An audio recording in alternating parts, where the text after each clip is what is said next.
देख रहे हैं देश प्रदेश खबर। बने रहे हमारे साथ। नमस्कार दोस्तों, मैं हूं BS गुलियानी और आप देख रहे हैं देश प्रदेश खबर।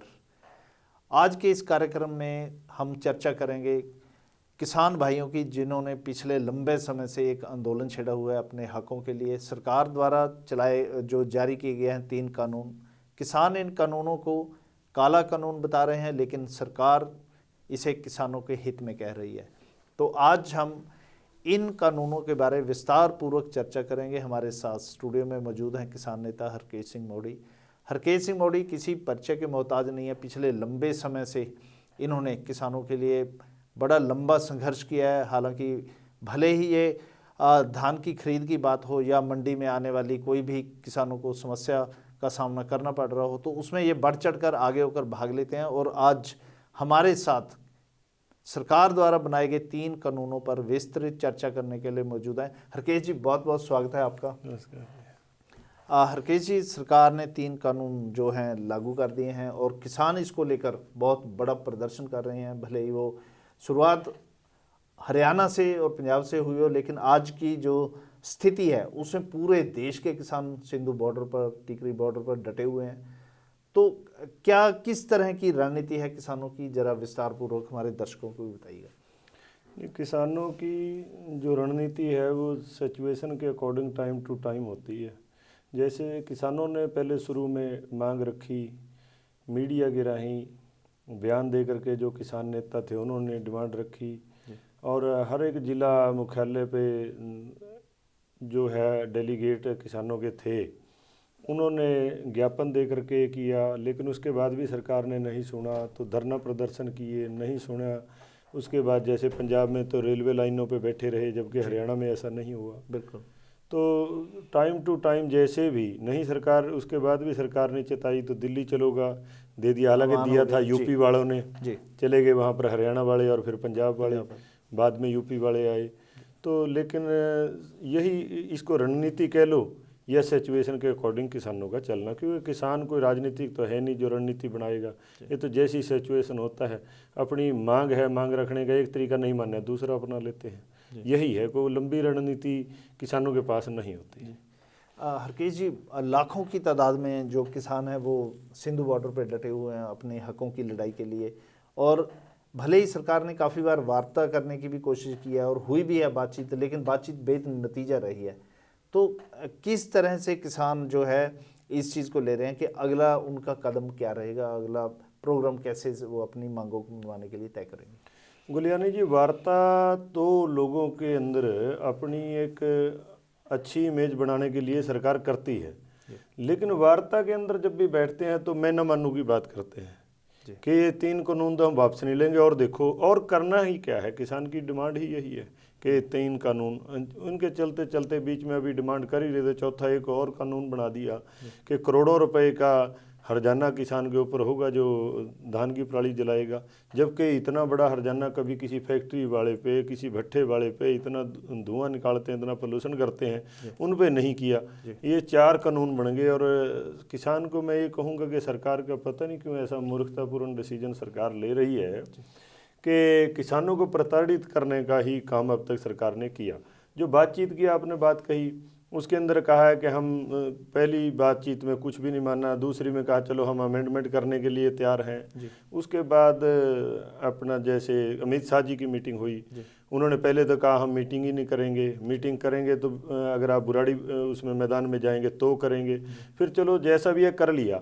उसके अंदर उन्होंने खुद मान लिया किसान नेताओं के सामने, कितने किसान नेताओं का बयान आया जो मीटिंग में गए थे, कि अमित शाह जी ने कहा कि हमारे से गलती हो गई और इस गलती की हमें माफ़ी दे दो और कानून वापिस ना लो, बाकी कोई एडजस्टमेंट थोड़ी बहुत करानी है तो करवा लो। जब गलती मान ली तो फिर वापस ना लेने का तो सवाल ही पैदा नहीं होता। अगर मान ही लिया भी हमारे से गलत हो गया, एक पॉलिटिकल लोग हैं, राजनीतिक लोग हैं, गलती होगी तो वापस चला जाना चाहिए। हो जाता है कई बार, लेकिन वापस जाने को तैयार नहीं, गलती भी मान रहे जी। तो हरकेश जी, अगर हम किसानों की बात करें तो किसानों को पूरी तरह से अब ये समझ आ चुका है कि ये कानून हमारे हक के लिए नहीं है, बल्कि हमारे जो भविष्य है उसे विनाश करने के लिए। तो बहुत बड़ी तादाद में किसान भी वहाँ पे हैं, बुजुर्ग भी हैं। तो अब आगे शीतलहर भी चल रही है और मौसम ठंड दिनों दिन बढ़ती जाएगी, तो किसानों ने किस तरह से वहाँ पे अपना जो है सिस्टम तैयार किया है? कोई बहुत अच्छा सिस्टम किसानों के पास नहीं है, लेकिन किसानों के पास अपनी बात मनवाने के लिए और कोई तरीका भी नहीं है।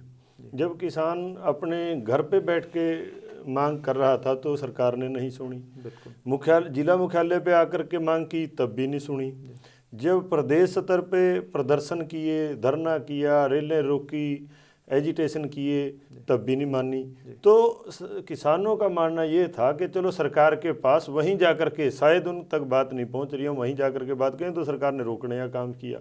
जहां रोका वहीं पर किसान बैठ गए। तो अब कोई ऐसा इंतजाम वहाँ पर क्या कर सकते हैं? ट्राली है, ट्राली के अंदर लोग पड़े हैं, ठंड है तो ठंड के अंदर भी पड़े हैं। अब किसानों के लिए भी मुश्किल हो गया। मान सरकार नहीं, किसानों को ये था कि वहाँ जाएंगे तो मान लेंगे, लेकिन मान सरकार नहीं रही, वापस किसान कैसे आए? क्योंकि किसान के ही नहीं, पूरे देश के भविष्य का मसला है। अब तो ये जन आंदोलन बन गया है।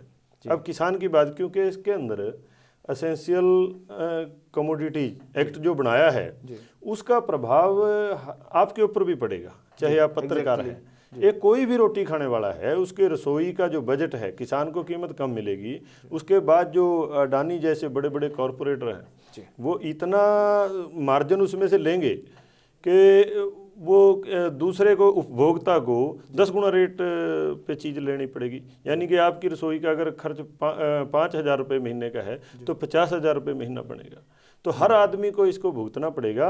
और किसान इसमें पहले आए हैं। उसके बाद जितने भी, अभी आप लोगों ने देखा होगा, कल का जो धरना प्रदर्शन जिला मुख्यालय डीसी ऑफिस के सामने था, उसमें कर्मचारी संगठन ने भी दिया। जो सफाई कर्मचारी थे अम्बाड़ा के, उन्होंने भी समर्थन दिया। जितने उसमें आशा वर्कर यूनियन थी उन्होंने भी समर्थन दिया, जितने टीचर एसोसिएशन थी उन्होंने भी समर्थन दिया। यानी कि आज इस आंदोलन के अंदर हर एक संगठन, हर एक सामाजिक कार्यकर्ता जुड़ चुका है। अब ये पूरे देश का आंदोलन है, ना कि केवल किसानों का या केवल हरियाणा और पंजाब के किसानों का, ये तो जन आंदोलन है। तो हरकेश जी, अब यानी ये बात तकरीबन प्रत्येक वर्ग को समझा गई है, देश के हर एक बाशिंदे को समझा गई, लेकिन सरकार को क्यों नहीं समझ आ रहा कि ये अगर तीनों कानून जनता के विरोध में हैं तो उसे वापस क्यों नहीं लेते? क्या कहेंगे? ये इसमें तो यही कहना बनता है कि सरकार, जहाँ तक आज पूरा देश देख रहा है, सिर्फ 2-4 चैनल जो हैं, नेशनल चैनल, उनको छोड़ करके बाकी सबकी समझ में आ गया कि सरकार बिकी हुई है। और जिनके हाथों बिकी हुई है वो इसको मुड़ने नहीं दे रहे, और ये वहाँ अड़ी खड़ी है, क्योंकि उन लोगों ने पैसा कमाना है। यानी कारपोरेटर को फायदा पहुंचाने के लिए सरकार अपनी जिद पे अड़ी हुई है। जिद पे अड़ी है। 10-20 घराने ऐसे होंगे जिनका फायदा करना और पूरे देश को बर्बाद करने का ये प्रोग्राम है। जी, तो हरकेश जी, अगर हम बात करें जो किसान हैं उनको तकरीबन मैं कहता हूँ कि 95% किसानों को ये तीनों कानून शायद पूरी तरह से समझ आ चुके हैं, ठीक है? बिल्कुल। तो लेकिन जो आम जनता है उनमें से बहुत सारे लोग अभी भी बोलते हैं कि ऐसा कुछ नहीं है, मोदी जी देश के भले के लिए काम करते हैं, सेंट्रल गवर्नमेंट ने कभी किसानों के विरोध में कोई बात नहीं की। लेकिन उनको कैसे समझाया जाए कि वो भी किसानों के साथ आके खड़े हों, या फिर किसी ना किसी तरह से वो जो सरकार है उसके अगेंस्ट खड़े हों? देखो, आज की डेट में वैसे समझ तो सबके आ गया है, लेकिन कुछ लोग गोदी मीडिया के चक्कर में पड़ करके, मैं तो गोदी मीडिया ही आज की डेट में नाम दे दिया है, उसके चक्कर में पड़ के कुछ लोग कहते हैं मैं ना मानू वाली बात, लेकिन समझ में सबकी आ रहा है। और आज की डेट में तो बीजेपी के भी 75% जो लोग हैं बीजेपी से जुड़े, वो भी सहमत नहीं है इन तीनों कानूनों के साथ। लेकिन वो क्या करें, अपने हाईकमांड के सामने बोल कुछ नहीं सकते। ये ऐसा है, वैसे समझ में सबकी आ गया है, लेकिन कुछ लोग जानबूझ के, मैं ही कहूँ कि गुलियानी जी की बात मेरे को माननी नहीं या सुननी नहीं, तो मैं कहता रहूँगा नहीं मेरी समझ में नहीं आया। जब आप ये देखिए 3 कानून जो सरकार ने बनाए हैं, कानून का सबसे ज़्यादा जानकार जो होता है जिसने कानून पढ़ा है, यानी कि वकील, तो वकीलों के बहुत बड़े संगठनों ने, खासकर सुप्रीम कोर्ट की जो बार एसोसिएशन है, उसने भी किसानों को समर्थन दिया कि ये तीनों कानून किसान की क्या पूरे देश के हित में नहीं है, गलत है। और वहाँ पर आकर के किसानों के हक में उन्होंने समर्थन किया है। आप लोगों ने तो देखा है, आप पत्रकारिता से जुड़े हैं, आपको तो अच्छी तरह पता है। जी जी। तो ऐसी समझ में ना आने वाली तो कोई बात नहीं है। सबसे बड़ी जो बात इसके अंदर समझ में लोगों की आई है कि इन्होंने जो इसके अंदर किया कि किसान कोर्ट में नहीं जा सकता, केवल एसडीएम तक जा सकता है। हरकीत जी, अगर हम तीनों कानूनों के बारे में अपने दर्शकों के लिए एक बार फिर से चर्चा कर दें थोड़ी सी, तो मेरे ख्याल से ज़्यादा बेहतर रहेगा, क्योंकि ऐसे बहुत से हमारे दर्शक हैं जिनको अभी तक इन कानूनों की विस्तारपूर्वक जानकारी नहीं है। देखिए, इसकी जो लैंग्वेज है बहुत बढ़िया है गुलियानी जी। इतनी बढ़िया लैंग्वेज है, जैसे ही पढ़ना शुरू करता है कोई भी आदमी कहता है इसमें तो कुछ भी गलत नहीं है जी। इतने बच बचा करके इसके अंदर जो लफ्ज लिखे गए हैं, लेकिन जब उसका रिजल्ट की तरफ देखते हैं तो बहुत भयानक है। अभी आप ये देख लीजिए, अंग्रेज गवर्नमेंट के समय सर छोटू राम ने जो ओल्ड पंजाब था, पेपसूदा, जिसमें राजस्थान भी आता है, कुछ हिस्सा यूपी का आता है, हरियाणा, पंजाब, हिमाचल का आता है, इसके अंदर एपीएमसी जो था एक्ट, वो बनवाया था। और उसी का कारण नतीजा है कि नॉर्दर्न इंडिया के अंदर जो फसलों के भाव हैं किसानों को अच्छे मिल जाते हैं। वहाँ पर कंपटीशन आपस में परचेजर का हो जाता है। अगर सरकार नहीं लेती, किसी और को लेना है तो सरकार से रेट बढ़ा करके ले ले। लेकिन अभी जैसे ये कहते हैं किसान को फायदा होने वाला है इससे, अगर फायदा होने वाला है तो वो जो परचेजर है कि सरकार कह रही है कि मंडी के बाहर खरीदेगा, वो मंडी में खरीद ले, ज़्यादा रेट दे करके खरीद ले, कौन रोकता है। लेकिन इनकी नीति जो है दिखाने के, जैसे हाथी के दांत खाने के और दिखाने के और, ये दिखा कुछ और रहे हैं इन तीनों कानूनों के अंदर। अब एपीएमसी इसके अंदर बर्बादी हो जाएगी, आम आदमी की समझ में आता है। एसेंशियल कमोडिटीज वाला जो है एक्ट है, उसके अंदर आम किसान उपभोक्ता के ऊपर फर्क पड़ेगा। तीसरा जो कानून इन्होंने जो स्टॉक लिमिट का जो बनाया है, उसका भी वही है, वो उसका आम आदमी के ऊपर असर पड़ना है। तो ये जो कुल मिलाकर तीनों कानून एक दूसरे से जुड़े हुए हैं और एकदम ही एक को भी नहीं बनाते तो उनका फायदा नहीं होता जी। इन्होंने तीनों और बनाए भी उस टाइम में, जैसे अभी ये कोरोना का टाइम था कि इसमें कोई एजिटेशन नहीं कर पाएगा। जब भी जैसे कोई रैली करेगा या किसान नेता कोई इकट्ठ करेगा तो हम कोरोना का नाम दे करके रोक देंगे। जैसे आप लोगों ने देखा होगा पिपली, बिल्कुल यहाँ जो शंभू बॉर्डर है वहाँ पे भी किसानों को जब रोकने की कोशिश की गई तो बकायदा पुलिस प्रशासन द्वारा यही अनाउंसमेंट किया गया कि हरियाणा में कोरोना फैला हुआ है, तो इस वजह से धारा 144 लगी हुई है, आप लोगों की एंट्री नहीं हो सकती। तो ये तमाम चीज़ें प्रशासन द्वारा की गई। जबकि 100 लोग इकट्ठा होते हैं तो 1000 पुलिस वाले इकट्ठा होते हैं, तो कोरोना तो उनसे भी फैल ही सकता है जी। और दूसरी बात, जैसे ही बिहार में बीजेपी की जीत हुई तो 3-3 हज़ार की तादाद में बीजेपी के ऑफिस पे दिल्ली में लोग इकट्ठा होते हैं, जश्न मनाते हैं, ढोल बजाते हैं, पार्टियां करते हैं, तब वहाँ कोरोना नहीं होता। अमित शाह जी रैलियां करते हैं, तब कोरोना का कोई असर नहीं होता, लेकिन किसानों के लिए होता है। इससे साफ जाहिर होता है कि सरकार की नीति जो है किसान ही नहीं पूरे देश को बर्बाद करने की है। और केवल जो कारपोरेट वाले हैं, अडानी अंबानी जैसे लोग हैं जो इनको पैसा चंदा देते हैं, उनके फ़ायदे के लिए है। इसमें अगर ऐसी बात सरकार कहती है कि किसान के फ़ायदे में है, तो ये जो 15 लाख के करीब लोग अब आबादी वहाँ पर पहले 1 मिलियन से अंदर थी दिल्ली के चार्ज फिर, तो उनको समझा दें। आज ऐसे प्रोपोगंडा सरकार करती है कि 10 लोग किसान लेकर के बीजेपी के जाती है, कहते हैं हमें तो समझ में आ गया किसान के बहुत फ़ायदे में है। अगर उन लोगों को 10 लोगों को समझ में आता है जो धन्यवाद करने सरकार का जाते हैं, तो ये 15 लाख लोगों को क्यों नहीं सरकार समझा पाई? अगर नहीं समझा पा रही है तो इसका मतलब ये सरकार इसको इस्तीफा दे देना चाहिए जी। ये पद पे रहने लायक लोग नहीं है, मैं तो यही कहूँगा। अगर इसमें उनकी समझ में ये नहीं समझा पा रही, या तो वो समझाने के लायक है ही नहीं, कानूनों में गड़बड़ है। अगर नहीं समझा पा रही तो भी मैं तो यही कहूँगा कि ये इन्हीं की अयोग्यता है जी। सो इसमें कोई ना समझाने वाली बात कल्याणी जी है नहीं, ये तो सरकार की नीति में खोट है जी। हरकीत जी, एक ना सोशल मीडिया पे एक वीडियो वायरल हो रही है, कोई किसी न्यूज़पेपर के चीफ एडिटर हैं, एडिटर इन चीफ हैं, तो वो एक बहुत बड़ा मैसेज दे रहे हैं कि सरकार किसानों के विरुद्ध एक बहुत बड़ी कार्रवाई करने वाली है और इस आंदोलन को दबाने के लिए, और वो कार्रवाई की कोई भी रूप ले सकती है। सरकार पूरा संकल्प ले चुकी है, अंदर खाते तैयारी कर चुकी है कि इस आंदोलन को बुरी तरह से कुचल दिया जाए। उसमें पूरा बल प्रयोग किया जा सकता है, उसमें सरकारी मशीनरी का उपयोग किया जा सकता है, सीआरपीएफ वगैरह टोटल जो पैरामिलिट्री फोर्सेस हैं उनको लगाकर किसी ना किसी तरह से इसका दमन किया जा सकता है। तो क्या कहेंगे आप, कुछ है जानकारी आपके पास? देखो, ये वीडियो तो मैंने भी सुना है, एक editor in chief 3 daily papers का है, कोई बोल रहा है सरदार जी, वो कह रहे हैं कि मेरे पास ऐसी गुप्त सूचना है जी। तो आपने भी वही सुनी होगी शायद। Exactly. तो अगर जैसे वो कह रहे हैं, अगर ऐसा सरकार कुछ कदम उठाती है तो देश के लिए और भी भयानक होगा, क्योंकि सरकार का काम है, दायित्व बनता है कि जब भी कोई नागरिक कोई मांग उसके सामने रखता है तो उसको पूरी करे, उसको सेटिस्फाई करे। ये सरकार का काम है। एक बंद कमरे में बैठ कर के नीति बना देनी और उसको ज़बरदस्ती थोप देना या कोई ऐसा ऑपरेशन करके उसको दबा देना, ऐसी नीतियां तो अंग्रेज सरकार ने की हैं।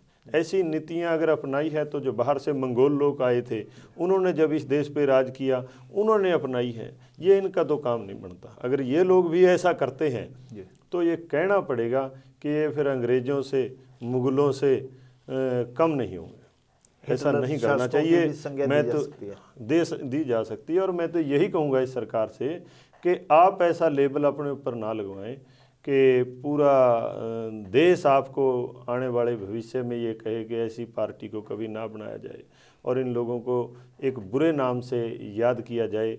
जब भी कोई नेता आता है तो अपनी एक अच्छी छाप छोड़ करके जाता है और वो इनको छोड़नी चाहिए। जी। तो हरकेश जी, अभी जो किसान हैं वो पूरी तरह से अपनी मांग पर अड़े हुए हैं, लेकिन सरकार भी सिर्फ बातचीत का एक रास्ता अपनाए हुए है, लेकिन उस पर कोई रिजल्ट किसी भी उसमें जो है सामने नहीं आ रहा। तो अगली रणनीति क्या होगी किसानों की? अगला क्या उनका विचार होगा कि किस तरह से सरकार को मनाने का प्रयास किया? मैं जो बड़े किसान यूनियन हैं, बड़े संगठन हैं, उनके 2-3 नेताओं से मैं मिला हूँ।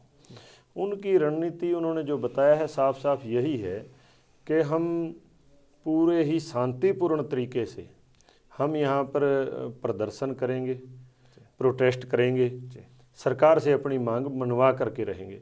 वो निहत्थे लोग हैं, ऑपरेशन करे सरकार, उनकी मांग माने ना माने तो सरकार पे डिपेंड करता है। लेकिन उन लोगों ने आज तक, आप लोगों ने देखा होगा, इतने बड़ा आंदोलन जो दुनिया का सबसे बड़ा आंदोलन आज की डेट में माना जा रहा है, और उन्होंने कोई भी ऐसा गलत मूर्खतापूर्ण कदम नहीं उठाया। जबकि सरकार ने कई कदम ऐसे उठाए हैं, रोड को तोड़ देना, फाड़ देना है तो लोगों का काम होता है। ये तो जो मैं ये कहूँगा जो देशद्रोही लोग हैं वो ऐसा काम करते हैं जो सरकार ने किया है। बड़े बड़े बैरिकेड बना देना और खुद नुकसान सरकार की संपत्ति का कर देना, ये सरकार ने किया है। लेकिन किसानों ने कहीं भी ऐसा गलत काम नहीं किया अभी तक। किसी पुलिस वाले को आज तक, बेशक पुलिस वालों ने सिर भी फाड़े या कहीं किसी को टकराव में चोट भी मारी, लेकिन किसी किसान ने आज तक किसी पुलिस वाले को एक खरोंच तक भी नहीं आई। तो किसानों ने इतने बढ़िया ढंग से प्रदर्शन कर रहे हैं, सरकार को मानना चाहिए। और मेरे को नहीं लगता कि इतनी मूर्ख डिसीजन लेने वाली कोई सरकार हो सकती है भारत के अंदर। ये भी मेरा ख्याल मानेंगे और मानने के बाद किसान बड़े शांति से अपने घर लौट आएंगे। ऐसा इसका निष्कर्ष निकलना चाहिए। अगर कोई सरकार गलत तरीके से दबाना चाहती है तो बहुत ही गलत होगा, देश के लिए बहुत ही गलत होगा। जी हरकेश जी, अगर 1% मान लें, अगर सरकार ऐसा डिसीजन लेती है तो किसानों पे क्या इफेक्ट पड़ेगा, और उसका फिर जो साइड इफेक्ट एक जो बोलते हैं कि जो बाद में एक इफेक्ट पड़ता है वो सरकार पे क्या रहेगा, क्या समझते हैं आप? देखो, अगर ये सरकार को गलत कदम उठाती है उसके बाद आप जी पहली बात तो उसका किसानों पे क्या फर्क पड़ेगा? देखो, किसानों पे तो जो आज की डेट में असर है, किसान ने जांच लिया है कि इस देश की जो खेती है, जो किसान का अस्तित्व है, वो खतरे में जाएगा। दूसरी बात, सरकार पे क्या होगा या देश के अंदर की राजनीतिक स्थिति क्या होगी, आर्थिक स्थिति क्या होगी या सामाजिक स्थिति क्या होगी, इसको अभी से कहना असंभव है। लेकिन जो भी होगा, अगर सरकार नहीं मानती तो बहुत ही दुर्भाग्यपूर्ण होगा। उसको अभी से बयान नहीं किया जा सकता, ऐसा अंदाज़ा कोई नहीं लगा सकता। लेकिन सरकार, मेरे को नहीं लगता कि इस बात को ना माने, मान ही लेना चाहिए। देर सवेर कुछ नहीं बिगड़ेगा, 4 दिन बाद मान ले, लेकिन मान लेना चाहिए। जी, अभी हम बात कर रहे थे एक बड़े ऑपरेशन की, अगर सरकार इस तरह की कोई कार्रवाई करती है तो उसके क्या परिणाम सामने आएंगे?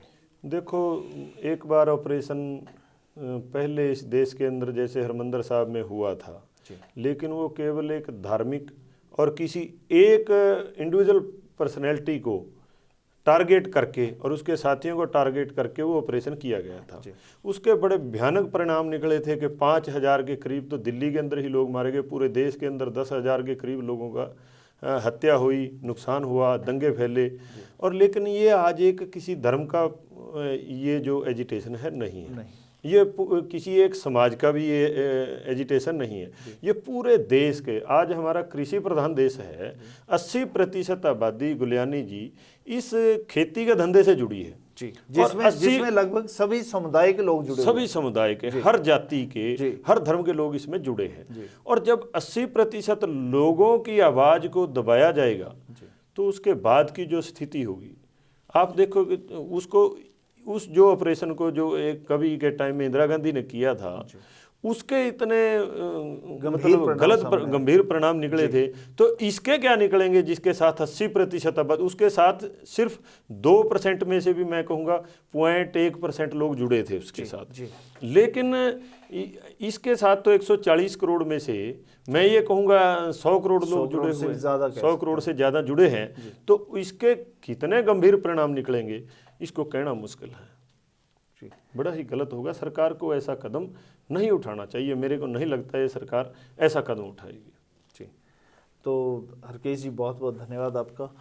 तो ये थे हमारे साथ किसान नेता हरकेश सिंह मोढ़ी, जिन्होंने हमारे साथ केंद्र सरकार द्वारा बनाए गए 3 जो किसानों के लिए कानून हैं उन पर विस्तार पूर्वक चर्चा की, उनके बारे में हमें पूरी विस्तृत जानकारी दी और किसानों के लिए ये कितने लाभदायक हैं या नुकसानदायक हैं इसके बारे में हमें विस्तृत तरीके से बताया। बहुत बहुत धन्यवाद। देखते रहिए देश प्रदेश खबर।